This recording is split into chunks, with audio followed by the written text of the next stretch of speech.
Welcome to the IVM Podcast Network. Hi, this is Amit Doshi, and I wanted to thank each and every one of our listeners. It's been 2 years since I founded IVM, and it's been an amazing 2 years. We wanted to learn a little bit more about who is listening to our shows, and so we put together a short survey. The survey is anonymous, and we aren't going to be collecting any personal information.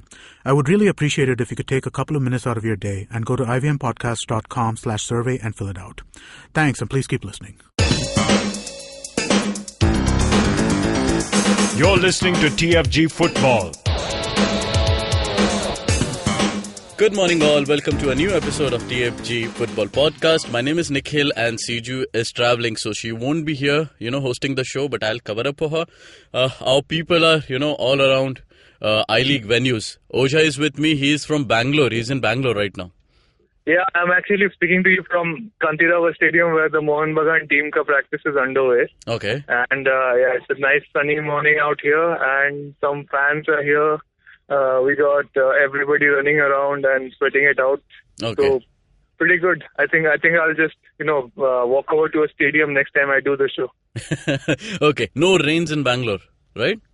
No rains. It was raining like crazy 2 days ago when I was leaving for Chennai, but today it's like full clear sky. Okay. So, we'll be previewing all the weekend matches. But before that, one big news that Zoeb Amiri has parted ways with Chennai City. Yesterday on our podcast, we spoke about his altercation or confrontation with coach in such an open way, on social media, and he was also messaging us. And we expected this. This was on cards, and finally it happened.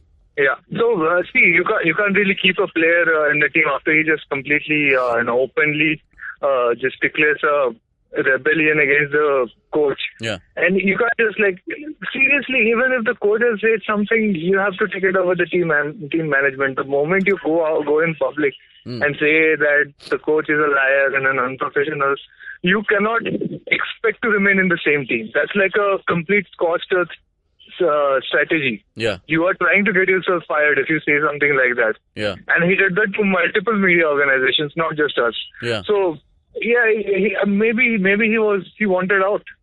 Yeah. Or I don't know what exactly he was trying to do, but this was completely bizarre, the whole episode. And of course, if you have a player like that, Yeah, I'll tell you what, he was actually performing very well for Chennai City. And, when no one is listening to you, there has to be a problem with you. Because if the team, the coach is all standing against you, kuch to rahega that, Amiri, felt that I have to go out and speak out in public instead of discussing with the management.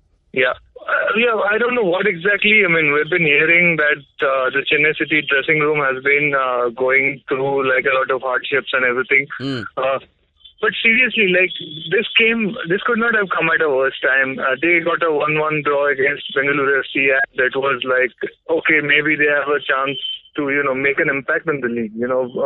They were getting some fans. Fans are also starting to come in. People are taking notice that there's a club that's trying to do something here. Yeah. At that time, you lose a player like that, who could be a very, his experience itself could be a big asset against, against East Bengal. They're playing East Bengal on Sunday, right? Yeah. And when Amiri signed for Chennai City, I thought this is got to be one of the best signings for them because such a young team. The players are playing together for the first time. Yeah. Here, a player like Amiri can set an example, can be a mentor in the dressing room. Yes. Just take along all the local players who have less exposure to this level of football. And, just make something out of it. Yeah. If he had done that instead of just blowing it all up, he would have, I think he would have stood a much better chance to get a better playing contract in the summer with Kerala Blasters or anybody else. Yeah. But whatever it was, it became an issue of egos, and it's going to hurt everybody. It's going to hurt Chennai City, it's going to hurt Amiri, and all the fans. Yeah, you know what? First it was Tank, and then it is Amiri. Now Chennai City is suddenly looking as a depleted side. Yeah. And and I was so much hoping they would take a point out of East Bengal. Okay. Chalo, let's look on this matches tomorrow, which are scheduled tomorrow. Yeah. DSK Shivaji is taking on Mumbai FC. Minerva Punjab is taking on Aizawl, and Bengaluru FC is taking on Mohun Bagan at 7 p.m. kickoff. So let's start, in chronological order. DSK taking on Mumbai. Oja, your thoughts. You heard the interview of Kevin with Dave Rogers? Yes, obviously. Okay, guys, you can also listen to it. It's a separate podcast. It's called as TFG Interviews. Yeah, Chiranjit, go ahead. So DSK are hosting Mumbai FC, and Mumbai FC are coming off a lot of long winless streaks. So on paper, it looks like DSK will, this is the best chance they can ask for, to just come back and get 3 points on the board. Yeah. So it should be that way. I don't know if Mumbai FC can strike back unless they got a lot of they got a lot of confidence out of the draw they got against Mohun Bagan. Yeah. But seriously, the goals they scored at that came because because of that, what we talked about in the show, that the central defenders are slow, and you had a high defensive line, so they could beat them with pace. Yeah. It won't be the same case with DSK Shivajians. Yeah, true. They have a lot of young players who can run around a lot. They actually probably will be outrun in every department of the field. Okay. Even their defenders will be outrun by the DSK Shivajian strikers. Yeah. Ooh, nice free kick. Okay. So Mohun Bagan are like doing free practice in front of him right now. So really good stuff. So. Okay. Yeah, so exactly, it's going to be, I guess, a case of Mumbai FC again trying to hold composure and just maybe play a little bit defensively, or play long balls to overcome the speed deficit. Or it will be, if DSK are allowed to set the rhythm, this is going to be their game. Yeah. The only thing DSK lack at the moment is like a good finisher. Okay. Right, and if these guys can, if Lalianzuala Changte gets to run around a bit, and he can outrun Sharityar, then he will get like 3-4 chances and he will score one. Mm-hmm. So that will be interesting to see as well. Okay, but you spoke about Mumbai going defensive. That will actually not work for them, because they have to win it if they want to move out of the relegation. So the defensive is one no point answer. Is pretty bad right now. So they may be forced to, but in that case, with in for a game full of long balls and stuff. Okay, just clarify my doubt. Chennai City is a corporate entry. Does that mean that they have this three year relegation? Yeah. They're exempt from relegation. So we have 3 clubs in the league this season who are completely exempt from relegation. DSK Shivajians is one, because they're still in their 3 years. Yeah. Minerva Punjab exempt, Chennai City exempt. So Mumbai FC, even if they finish 6th, there is a chance that they will.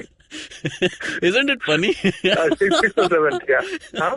Isn't it funny that you finish 6th? It's very funny. It's super funny.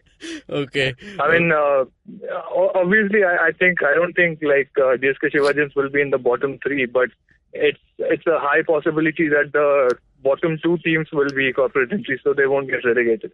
Yeah, and that's what it is. And remember, what Mumbai FC are fighting is not a single relegation, but a double relegation. Yeah, like they're gonna go down to League One anyway. If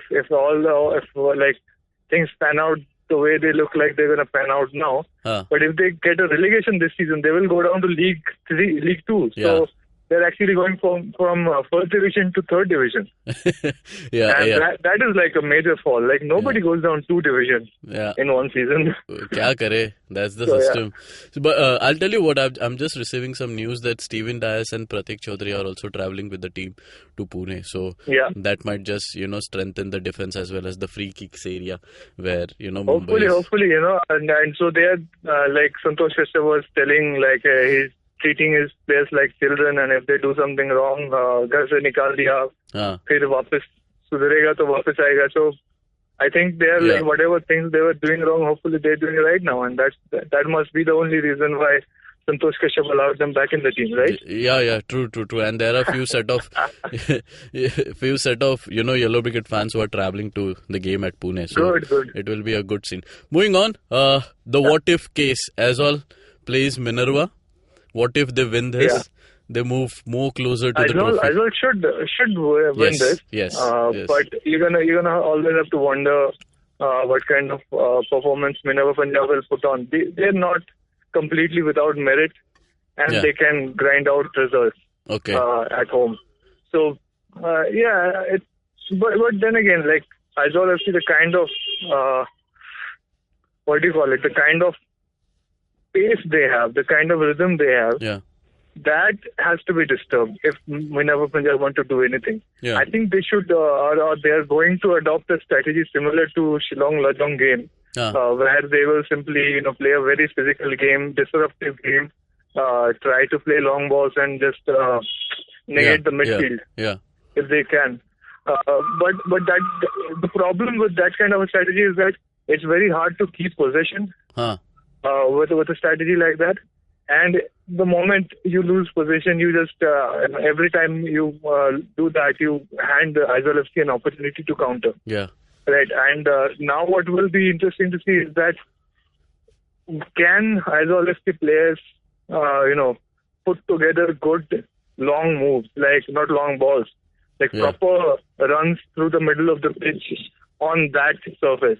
That might also come to play a factor here. So it's going to be another interesting game, but chances are it won't be a high-scoring one. It will be again like a typical Aizawl FC game where they will try to sneak through one or two goals and win. And if somehow Minerva Punjab get the first goal, it's going to be fun. Because then it might just turn into a MMA fight or something. Oja, but have you noticed one thing, that Aizawl FC has played this season so systematically that there are no major injury concerns throughout. We have almost at the 80% of the whole season, and they have kept their players so well that that's fitness.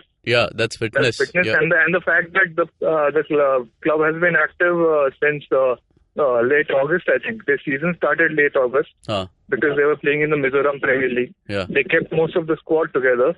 Their setup is like a proper club setup that runs all year. So that those are the benefits you reap.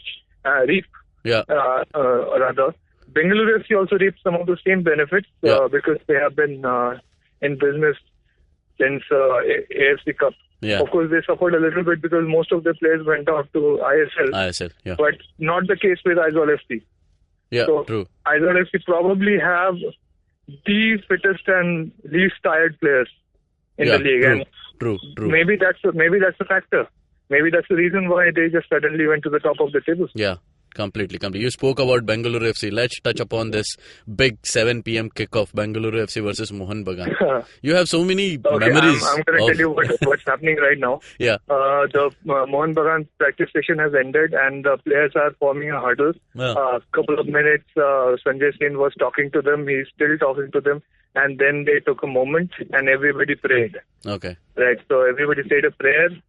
So afterwards, I think Sanjay Sen is talking some strategy again. He's gesturing towards Tony Node, and he's talking to he's talking to Pritam Kotal, and he's pointing at Sony. So maybe that's something like that is something that you have. I don't know if you are allowed to do this, Oja. No,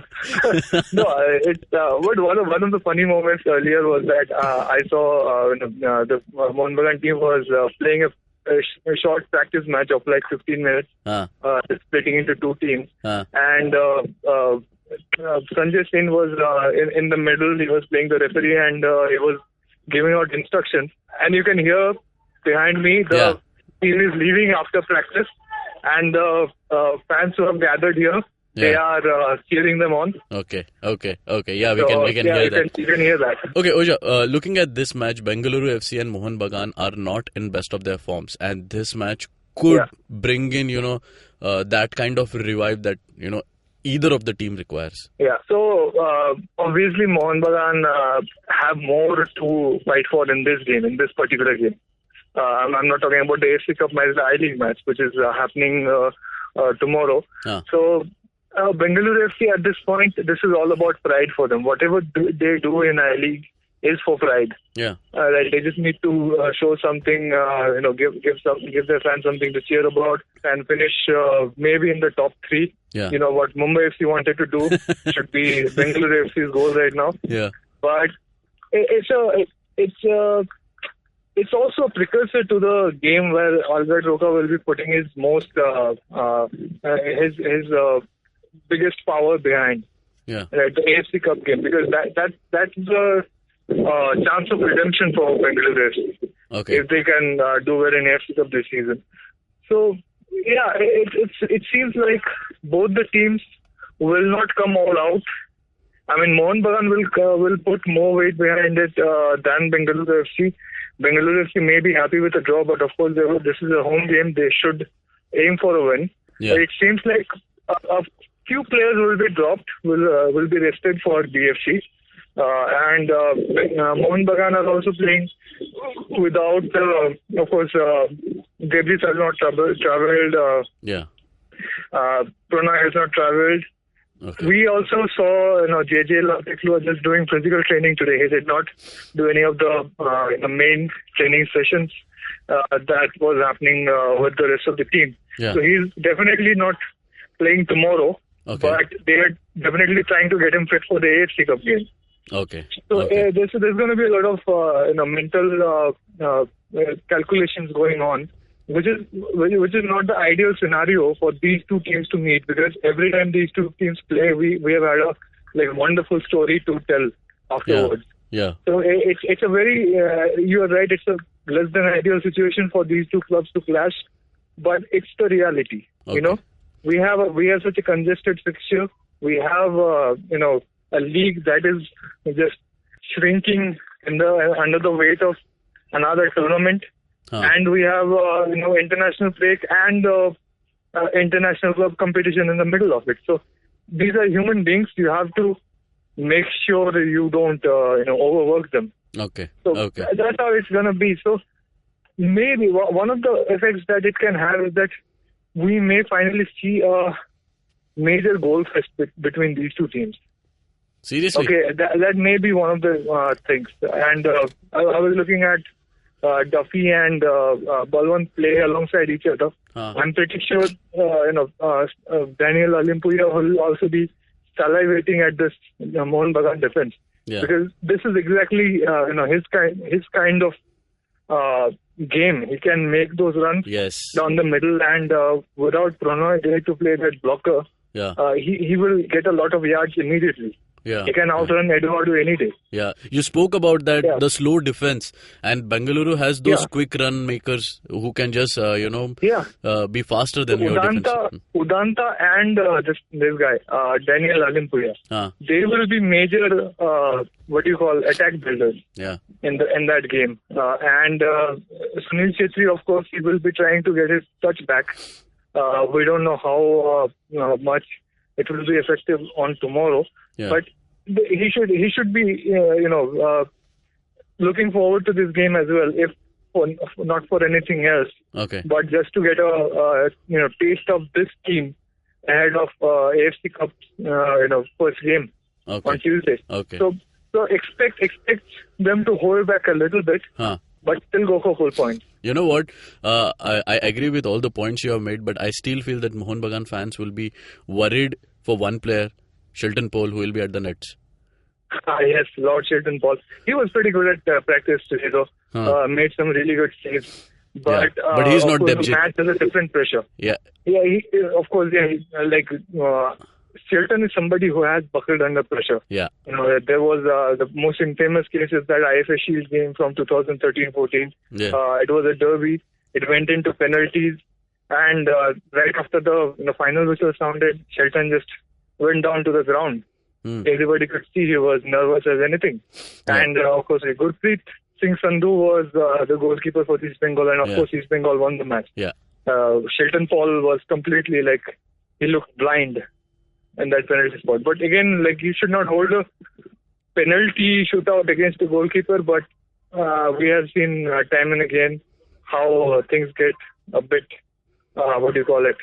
tense at the back when Shilton Paul is playing as opposed to Devjit. Yes. But look at the bright side. Maybe because Shilton is there, Eduardo and Anas and Shubhashish and Pritham will put in a bit of extra effort. Okay. Because they will be scared that if they let somebody through, that might just go in. Okay. So maybe that will make a difference. Okay. Other than Devjit, any other injury scare in both the camps? Other than Devjit, I'm hearing a couple of players in BFC camp are injured as well.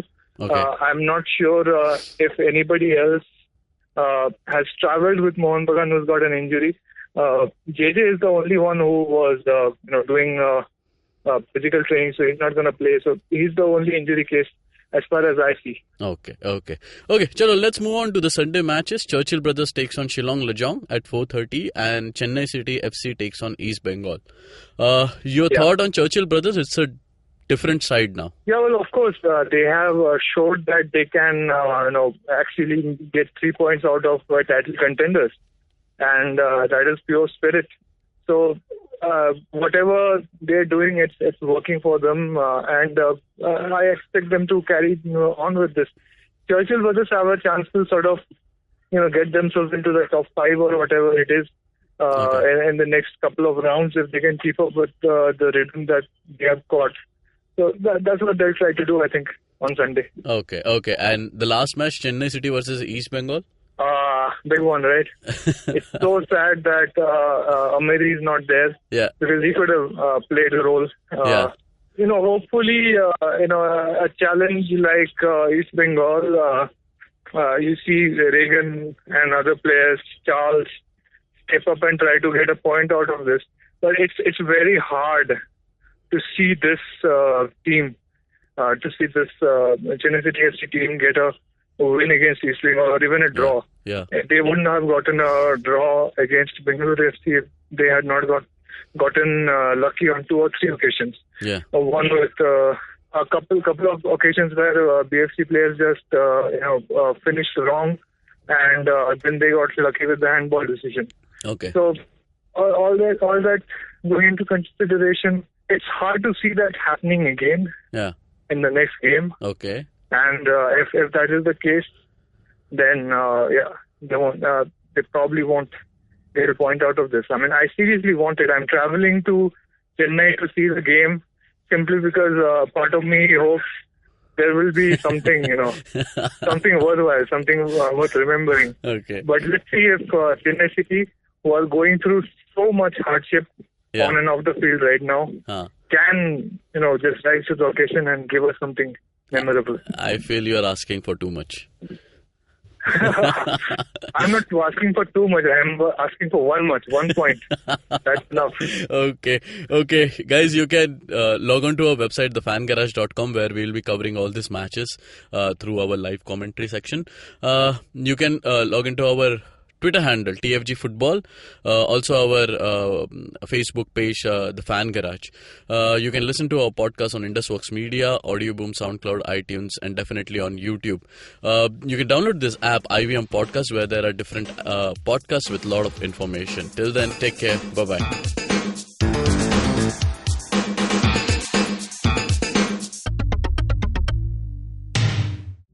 Hey man, just help me out, man. I need some podcasts, man. I haven't had a fix in a week. Just need some. Don't you worry about it. I got podcasts galore for you, man. Just go to ivmpodcast.com. You can also find us on Facebook, Twitter, and Instagram. Thanks, man. I'm gonna check it out.